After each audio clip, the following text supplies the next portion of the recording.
Hi friends, welcome to my channel Monika crazy thoughts. ఈ రోజు ఏంటంటే అండి, నేను రాగి పిండితోటి గోధుమ పిండి కలిపి బిస్కెట్స్ అయితే తయారు చేస్తున్నాను. పిల్లలకి ఎలాగో హాఫ్ డేస్ ఇచ్చారు కదా, ఇంకొన్ని రోజుల్లోనే హాలిడేస్ కూడా వచ్చేస్తాయి. ఇంకెంతసేపు బయట తిండే కాకుండా బిస్కెట్స్ చేసుకుంటే ఇంటికి రాగానే పిల్లలు అనేది తింటారని చెప్పేసి అయితే నేనైతే బిస్కెట్స్ అయితే తయారు చేస్తున్నాను. ఇది ఎలాగ తయారు చేసేది ఏంటి చెప్పే ముందు మన ఛానల్ ఎవరన్నా కొత్తగా చూస్తున్న వాళ్ళు అయితే ప్లీజ్ ఫ్రెండ్స్ మన ఛానల్ మీరు సబ్స్క్రైబ్ చేయండి, లైక్ చేయండి, వీడియో అయితే పూర్తిగా చూడడానికి అయితే ట్రై చేయండి. అందరికీ బిస్కెట్స్ అనేది చాలా ఇష్టం కాబట్టి ఇవి మనం హోమ్ మేడ్గా తయారు చేసుకునేవి కాబట్టి ఇంకా హెల్తీగా మంచిది. చూడండి ఒకసారి ఎలా తయారు చేస్తున్నానో. నేను ఆల్రెడీ పొయ్యి ఎలిగించేసుకొని సిమ్లో పెట్టి గిన్నె అయితే వేడి చేసేసుకుంటున్నానండి. మనం బిస్కెట్స్ అయితే బేకింగ్ చేసుకోవడానికి 1-2 పెట్టుకున్నాను, ఎందుకంటే ఒకే దాంట్లో అన్నీ సరిపోవు కాబట్టి. ఇప్పుడు ఏంటంటే నేను ఈ గిన్నెతోటి కొలతగా తీసుకుంటున్నాను అన్నీ. దీంతో రాగి పిండి అయితే తీసేసుకుంటాను 1 కప్పు.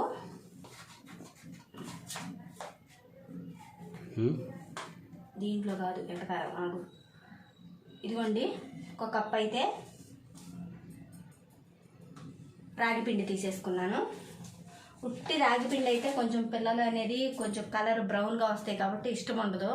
దీంట్లోని గోధుమ పిండి కూడా కలిపి చేసుకుంటే మంచిదన్నమాట, పిల్లలు కూడా ఇష్టంగా తింటారు.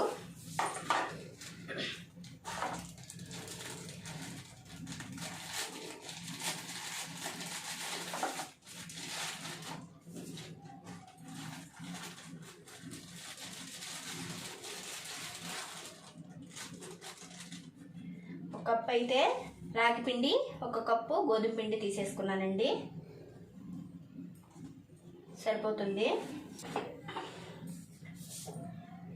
తర్వాత అండి దీంట్లోనే రుచికి సరిపడినంత, మనం కొంచెం తీపిగా ఉంటే తింటారు కాబట్టి బెల్లంతో అయినా చేసుకోవచ్చు, పంచదారతో అయినా చేసుకోవచ్చు. నేనైతే పంచదారలోని ఒక 4-5 యాలకులు వేసేసి మిక్సీ పెట్టేసుకున్నాను. ఈ కప్పుతో తీసేసుకుంటాను. ఇది కూడా కొంచెం ఎక్కువ ఉన్నా పర్వాలేదు. ఇదిగోండి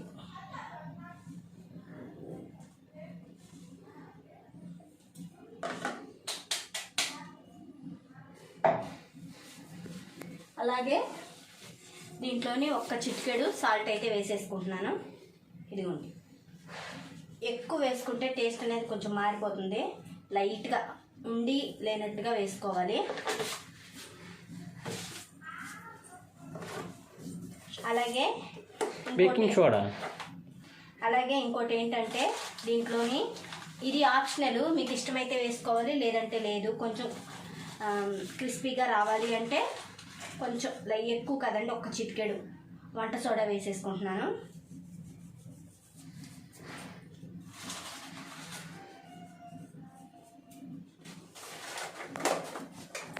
అది కూడా వేసేసుకున్న తర్వాత అన్నీ ఒకసారి కలిపేసేసుకోవాలి. మనం వేసిన పంచదార పొడి, రాగి పిండి, గోధుమ పిండి అన్నీ ఒకసారి కలిసేలా కలిపేసుకున్న తర్వాత మీ దగ్గర నెయ్యి ఉంటే నెయ్యితోటి కలుపుకొని చేసుకోవచ్చండి బిస్కెట్స్, లేదంటే నూనెతోటైనా చేసుకోవచ్చు. నేనైతే పిల్లలు తింటారు కదా అని చెప్పేసి నెయ్యితోటి అయితే చేస్తున్నాను. ఇదిగోండి, కొంచెం కొంచెం నెయ్యి వేసుకుంటూ ఇలా చక్కగా కలుపుకోవాలి. ఒకేసారి అంతా వేసేసుకోకుండా కొంచెం కొంచెం వేసుకొని కలుపుకుంటే బాగుంటుంది అన్నమాట.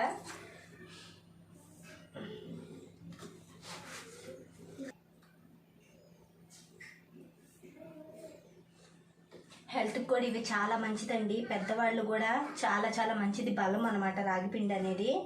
మనం గోధుమ పిండి కొంచెం వేసుకొని రాగి పిండి ఎక్కువ వేసుకున్నా మంచిది, అలాగైనా చేసుకోవచ్చు, లేదంటే ఉట్టి రాగి పిండితోటైనా చేసుకోవచ్చు, మీ ఇష్టం అనమాట.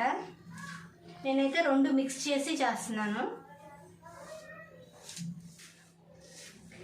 ఇదిగోండి,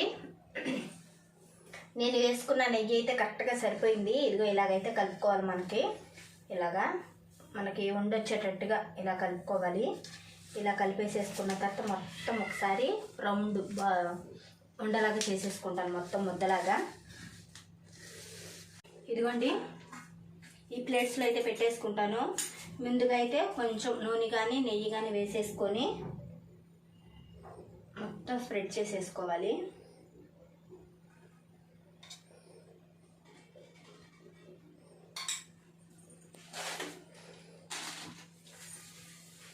ఇదిగోండి ఇలా రాసేసుకోవాలంతా.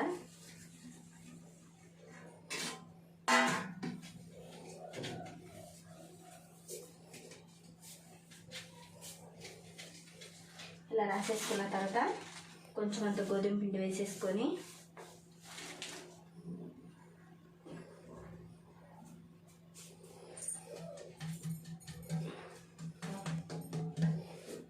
మొత్తం అయితే మనం ఇలా ట్యాప్ చేసేసుకోవాలి. మొత్తం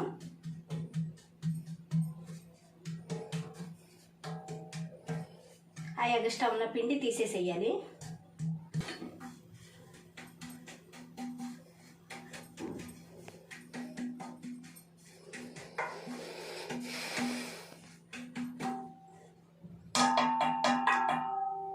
ఇదిగోండి ఇలా మనం గోధుమ పిండి అయితే ఇలా రాసేసుకోవాలి. ఇలా రాసేసుకున్న తర్వాత మనం బిస్కెట్స్ అయితే ఇప్పుడు తయారు చేసేసుకొని పెట్టేసేసుకుందాం.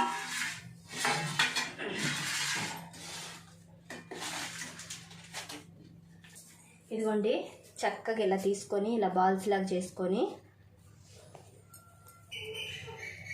ఇంకోండి ఇలాగైతే చేసేసుకొని దీంట్లోని ఇలా ఉట్టిగా అయినా పెట్టేసుకోవచ్చు. లేదంటే డ్రై ఫ్రూట్స్ ఏవైనా సరే కొంచెం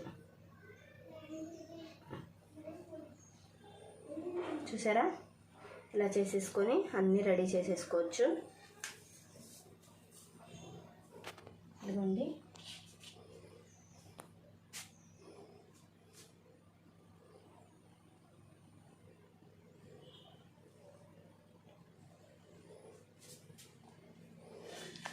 అన్నీ ఇలాగైతే రెడీ చేసేసుకోవాలండి. ఇలా రెడీ చేసుకున్న తర్వాత అయితే ఒకసారి చూపిస్తాను నేను మీకు.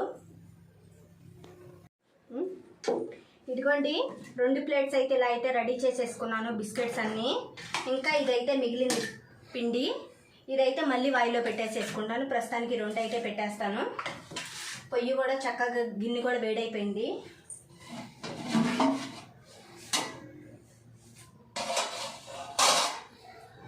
ఇప్పుడైతే ఈ గిన్నె మధ్యలోని ఈ స్టాండ్లు అయితే వేసేసుకుంటున్నాను.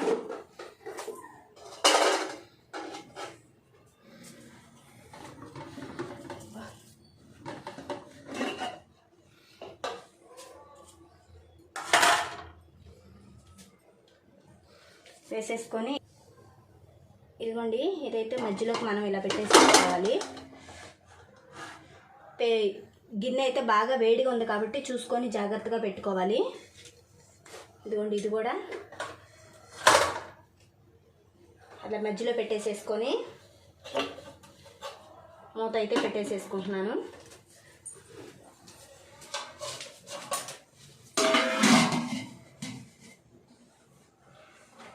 గిన్నె అయితే బాగా వేడిగా ఉంది కాబట్టి మ్యాక్సిమం 15 నిమిషాలు అయితే అయిపోతుంది. లేదంటే ఒకసారి చెక్ చేసుకొని ఇంకొక 5 నిమిషాలు ఎక్స్ట్రా ఉంచుకుంటే సరిపోతుందండి. అయిపోయిన తర్వాత ఎలా వచ్చింది అయితే నేను మీకు చూపిస్తాను. ఇదిగోండి ఫస్ట్ వాయి బిస్కెట్స్ అయితే రెడీ అయిపోయాయి. రెండో వాయి కూడా పెట్టేసేసుకున్నాను. ఇవి కూడా అయిపోయినాయేమో చూస్తాను.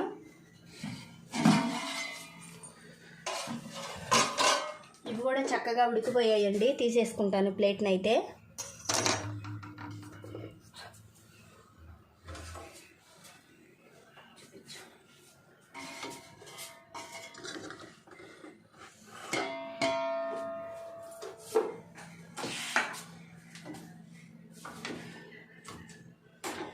ఇవి కూడా చక్కగా మనకి బిస్కెట్స్ ఉడికాయని తెలియడం ఏంటంటే ఇలా మనం కదిపినప్పుడు చక్కగా ఇలా కదలాలి. బిస్కెట్ అనేది అతుక్కోకూడదు ప్లేట్కి. అప్పుడు మనకి చక్కగా ఉడికిపోయినట్టండి. చూసారా ఎంత చక్కగా ఉడికిపోయాయో. లోపల కూడా ఏమీ మాడలేదు అడుగున. ఇలా అయితే మనం బేక్ చేసుకోవాలి. అలాగే ఇవిగోండి కొన్నిట్లో అయితే డ్రై ఫ్రూట్స్ వేసాను, బాదం వేసాను. కొన్నిట్లో అయితే వేయలేదు. ఈ మామూలుగా ప్లెయిన్గా పెట్టాను. ఇప్పుడు చూడండి ఎలా వచ్చాయనేది నేను మీకు చూపిస్తాను. ఇదిగోండి చక్కగా వచ్చేసి ఇలా అంటే మనకి స్మూత్గా రావాలి.